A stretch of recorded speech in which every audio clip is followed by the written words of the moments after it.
Woi, ayo guys. Kok belum pada gerak sih? Di Korea udah maghrib ini. Ayo, ayo, kita.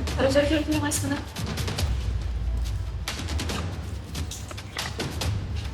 Ayo dong, please lah.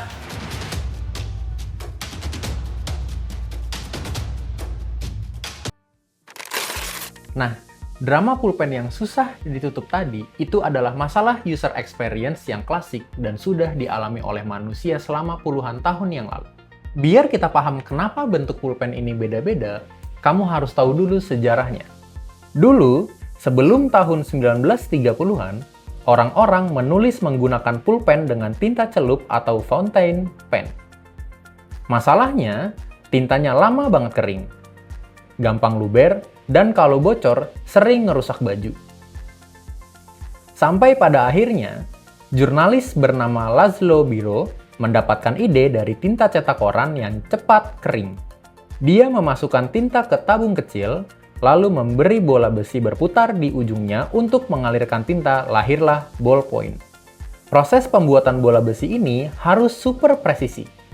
Nggak boleh kelonggaran biar nggak bocor, tapi nggak boleh juga kesempitan biar bolanya lancar berputar saat menyentuh kertas. Namun, pulpen generasi awal ini semuanya wajib menggunakan tutup, dan dari sinilah perang kenyamanan dimulai. Mari kita bedah di produk pertama, pulpen dengan tutup. Secara desain, pulpen ini memiliki kelebihan dan juga kekurangannya. Desain pulpen tutup itu membuat tabung tinta di dalamnya terlindungi secara maksimal dari udara luar. Karena ditutup rapat dan kedap udara, tintanya jauh lebih awet, nggak gampang mengering, dan aliran tintanya biasanya lebih konsisten. Secara estetika, pulpen tutup juga sering dinilai memberikan kesan yang lebih formal, mewah, dan juga elegan. Nah, ini dia masalah experience-nya. Pulpen ini nggak praktis. Kamu butuh 2 tangan untuk membukanya, dan musuh terbesar dari pulpen ini adalah tutupnya yang gampang banget hilang atau menggelinding jatuh. Begitu tutupnya hilang, risiko tintanya jadi lebih kering, atau yang paling apes, kalau ditaruh di kantong kemeja tanpa kamu tutup, siap-siap kantong kamu penuh dengan noda bocoran tinta.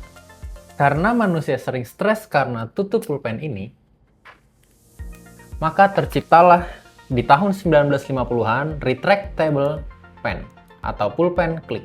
Di dalam pulpen ini memiliki mekanisme per di dalamnya dan juga pengunci yang berbentuk gigi berputar.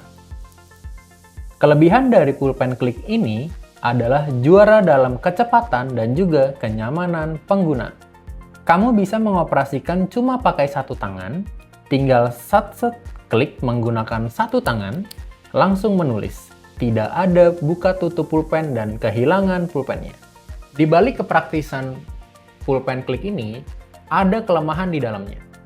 Karena ujung bolanya nggak ditutup rapat oleh wadah yang kedap udara, maka tintanya akan sedikit lebih rentan untuk mengering kalau lama nggak dipakai dibanding pulpen yang ditutup.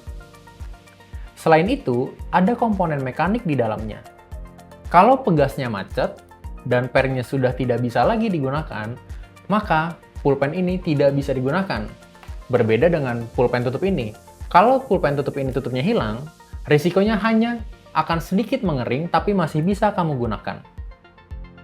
Dari komparasi 2 pulpen ini, kita bisa belajar satu hal penting dalam ilmu desain, termasuk UI UX design.